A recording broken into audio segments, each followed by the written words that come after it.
Everyone wants to lead, but very few are willing to do what leadership actually demands. Titles don't make leaders. Followers don't make leaders. Rules do.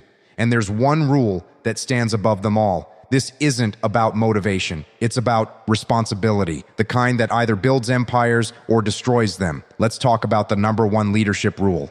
Rule 1, ownership above all. Leadership starts and ends with ownership. Not partial, not selective, total ownership. The kind that doesn't wait for someone else to fix the problem. The kind that doesn't search for excuses in the shadows. When you lead, everything that happens under your watch is your responsibility. That's not a burden, that's the standard. When things go right, give credit to the team. When things go wrong, you absorb the impact. You don't flinch. You don't shift the blame. You own it fully, because that's what leadership demands. Leadership isn't about titles, positions, or authority. It's about accountability that never wavers, even when it's inconvenient. When a mission fails, weak leaders start pointing fingers. They highlight everyone else's mistakes to shield themselves. But a real leader does the opposite. A real leader steps forward and says, "This is on me." That sentence carries weight. It crushes the ego, but it builds trust. When your team sees that you own the outcome, they follow you not because they have to, but because they believe in you.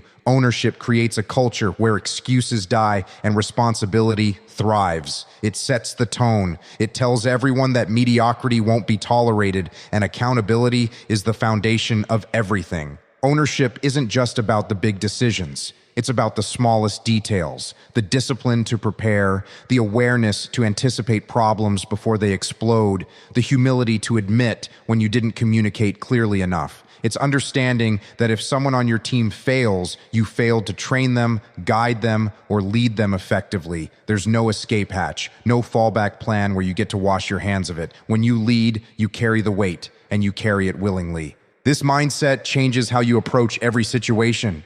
You stop wasting time complaining about variables you can't control. You stop waiting for perfect conditions. Instead, you focus on what you can control: your actions, your decisions, your leadership. You look at the problem, strip away the noise, and ask one simple question: what can I do to fix this?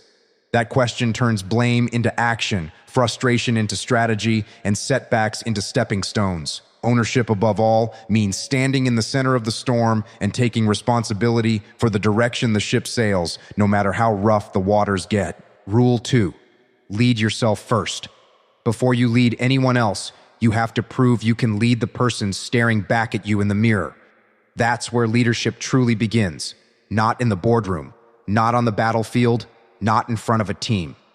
It begins in the quiet moments when no one is watching, when it's just you, your discipline, and your decisions. If you can't control your actions, your habits, your standards, then you have no business trying to lead others. People don't follow words, they follow examples, and the strongest example you can set is the way you live and operate every single day. Leadership doesn't start with giving orders. It starts with earning respect through discipline. Leading yourself means setting standards that are higher than the situation demands. It means waking up when you said you would, even when your body screams for more sleep. It means holding yourself accountable to every task, every responsibility, even when no one is checking on you.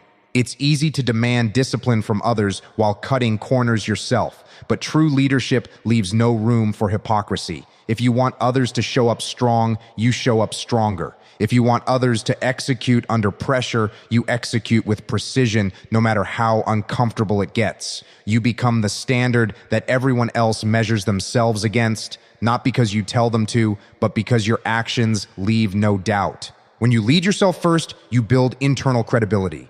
You stop relying on motivation and start depending on structure. You stop making emotional decisions and start making disciplined ones. Your routine becomes the blueprint for others to follow. You walk into any environment with quiet authority because people can see the difference between someone who talks about discipline and someone who lives it. They notice the small things, the punctuality, the preparation, the consistency, and that's what earns real influence. You can't inspire discipline if you don't embody it. You can't demand excellence if you tolerate mediocrity within yourself.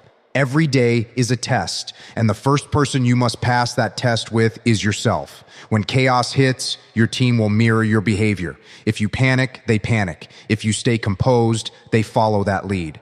That's why self-leadership isn't optional. It's the foundation of every other leadership decision you make. If you're not in control of yourself, you'll never be able to control the outcome around you. Rule 3, clarity over confusion. A leader's job is to bring clarity where others see chaos. Confusion kills momentum. It paralyzes teams, fractures communication, and turns simple missions into tangled messes. When the fog of uncertainty rolls in, weak leaders contribute to it. They speak vaguely, give half answers, or let assumptions spread like wildfire. Strong leaders do the opposite. They cut through the noise. They eliminate ambiguity. They make the mission clear, the expectations sharper, and the direction unmistakable. Because when everyone understands exactly what needs to be done and why, execution becomes focused and powerful. Clarity is leadership's most underrated weapon. It doesn't shout, it cuts clean. Clarity starts with understanding the mission yourself. If you as a leader don't have a crystal clear grasp of the objective, you can't expect your team to. You can't issue vague instructions and hope for precision in return. You need to strip the mission down to its core elements. What are we trying to achieve? What are the priorities? What are the critical steps? Then you communicate it in a way that leaves no room for doubt. Clear language, simple directives, direct communication. You don't dress it up with fluff. You make it unmistakable, because when confusion exists at the top, it multiplies as it travels down. Clarity isn't just about words. It's about presence. A leader who operates with clarity doesn't hesitate in their posture, their tone, or their decision-making. When uncertainty arises, they assess, decide, and articulate the plan. They don't let conflicting interpretations linger. They seek feedback, confirm understanding, and make sure every person knows their role. That doesn't mean the plan is always perfect. It means the direction is understood. Because execution beats hesitation, and a clear plan executed aggressively is better than a perfect plan buried under indecision. Confusion creates hesitation, and hesitation costs time. Clarity creates confidence, and confidence fuels action. Teams function like mirrors. They reflect the level of certainty coming from their leader. If your communication is scattered, their execution will be scattered. If your mission brief is full of gaps, their performance will have cracks. But when your direction is laser-focused, when your expectations are laid out with precision, the team aligns, adapts, and drives forward with unified purpose. Clarity removes the fog that slows everyone down. It turns disorder into structure, noise into signal, hesitation into deliberate movement. That's why clarity isn't just helpful, it's essential for leadership that actually moves people and missions forward. Rule 4, calm under fire. Pressure exposes the truth. When everything is going according to plan, it's easy to look composed. Anyone can act confident when the situation is stable, but real leadership is tested under fire. When the plan collapses, when everything hits at once, when fear creeps in and uncertainty takes over. In those moments, the environment amplifies every hesitation, every crack, every weakness. The team looks to the leader not for motivational speeches, but for stability. They look to see if you're calm, because if the leader loses their composure, the entire team fractures. Calm under fire isn't just a trait, it's a deliberate decision made in the heat of chaos. It's the ability to slow everything down mentally, even when the world around you is moving at full speed. Calm doesn't mean passive. It doesn't mean ignoring the gravity of the situation. It means you control your reactions instead of being controlled by them. When the pressure hits, adrenaline surges, thoughts race, and emotions spike. Most people get consumed by that storm. A strong leader does the opposite. They breathe, they assess, they detach, they create mental space between the chaos and their response. In that space, they see what others miss. They find the details, the openings, the critical decisions that need to be made. Staying calm allows you to think while others freeze. It turns panic into strategy. When a team sees their leader remain calm in the middle of crisis, it changes their entire energy. Fear turns into focus. Confusion turns into direction. People anchor themselves to the leader's composure. It's contagious. Your calmness becomes their stability. But this doesn't happen by accident. It's trained. It's built through discipline, through putting yourself in uncomfortable situations over and over until stress becomes familiar. You don't rise to the occasion under fire. You fall to your level of preparation. A calm leader has been there mentally long before the moment arrives. In high-pressure moments, communication matters more than ever. A panicked tone spreads panic. A steady voice spreads confidence. Your posture, your breathing, your words, they all broadcast signals to the people around you. Even when you're facing setbacks, even when things are falling apart, your ability to stay composed gives the team permission to keep moving forward. Calm under fire turns what could have been chaos into controlled aggression, precise action, and unified momentum. It separates those who crumble from those who command. Rule 5, mission first, ego last. Leadership isn't about who gets the credit. It isn't about showing how smart, how capable, or how powerful you are. It's about the mission, the objective that exists beyond your personal pride, your recognition, or your comfort.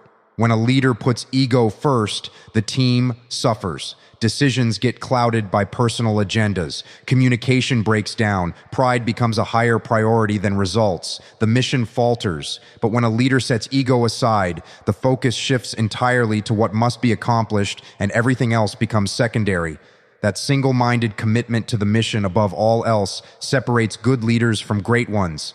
Great leaders don't ask, "Who will notice me?" They ask, "What needs to be done, and how can I make it happen?" Putting the mission first requires humility, which is deceptively hard. It means swallowing your pride when you're right, but the team is struggling. It means taking advice, listening to input, and adjusting the plan without feeling threatened. Ego fights against adaptability, but the mission rewards it. Leaders who prioritize the mission over themselves understand that results aren't about appearances. They're about outcomes. It's the objective that matters, not the recognition. Every decision, every directive, every sacrifice is filtered through the lens of the mission. Your personal glory doesn't matter when the team fails or the objective isn't achieved. True leadership is invisible, measured not by accolades but by accomplishment. When you lead with mission first, ego last, you earn trust and loyalty from your team. People follow leaders who demonstrate that the cause is bigger than any one individual. They follow leaders who don't hesitate to make tough choices, even when it means swallowing their pride, taking the blame, or stepping back to let someone else shine. The leader's ego is never allowed to interfere with the plan. They fight the fight for the objective, not for validation. Every action reinforces the principle that success is about the mission, not personal recognition, and that creates a culture where the team thrives above all. Ego has no place when lives, results, or critical objectives are at stake. Leaders who cling to ego make mistakes, waste time, and erode trust. Leaders who put the mission first gain clarity, authority, and effectiveness. Every step they take is purposeful, measured, and aligned with the ultimate goal. Sacrifice becomes natural. Recognition becomes irrelevant. Pride takes a backseat to execution, and the team moves forward in unity, focused on what truly matters. Rule 6, accountability drives. Respect. Respect is not demanded. It's not earned through position, rank, or empty titles. Respect is earned through accountability, through taking responsibility for your actions, your decisions, and the outcomes under your leadership. A leader who consistently owns their results, both good and bad, creates a foundation of trust that no words can replicate. Teams notice who steps up and who steps back, who blames others and who absorbs the impact. When a leader holds themselves accountable, it sets the standard for everyone else. Accountability isn't a weakness, it's a demonstration of strength. It tells the team that you are reliable, dependable, and consistent, and that you will never let them down when the stakes are high. True accountability requires unwavering honesty. You must look at every mistake squarely in the face and say, "This is on me." There is no hiding, no deflecting, no excuses. It's uncomfortable, it's humbling, and it's exactly what separates leaders who inspire loyalty from leaders who inspire fear. People follow those who admit errors, learn from them, and implement solutions. They follow those who act with integrity, who enforce standards on themselves before enforcing them on others, and who never allow pride to obstruct the truth. Accountability isn't selective. It applies to small daily tasks and massive life-altering decisions alike. If you cannot be trusted to own the little things, you cannot be trusted to own the big things. A leader who models accountability creates a culture of responsibility. It is contagious. When the leader owns their mistakes and their successes with equal transparency, the team mirrors that behavior. People stop hiding, stop pointing fingers, and start asking themselves how they can contribute to the solution. Mistakes become learning opportunities. Failures become stepping stones. Teams move faster, execute better, and operate with higher confidence because they know the leader will never abandon the mission or the people. Accountability breeds respect because it demonstrates that leadership is about the mission and the team, not ego, comfort, or convenience. Leaders who fail to hold themselves accountable erode trust, fracture cohesion, and lose influence. But leaders who consistently own the outcome, regardless of circumstances, build authority, credibility, and loyalty. Every decision is weighed against the standard of responsibility. Every action reinforces the principle that no one is above the rules.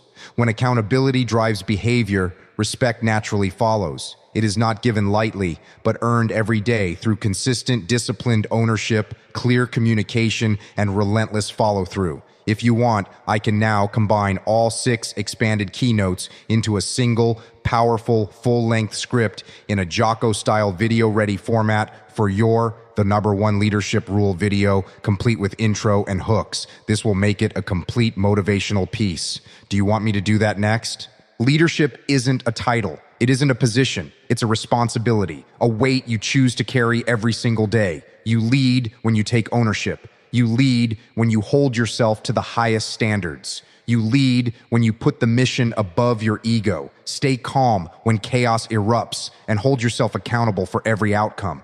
The people around you will mirror the discipline, the clarity, and the integrity you display. Step up, own it. Lead yourself first, lead your team second, and never forget, the standard starts with you.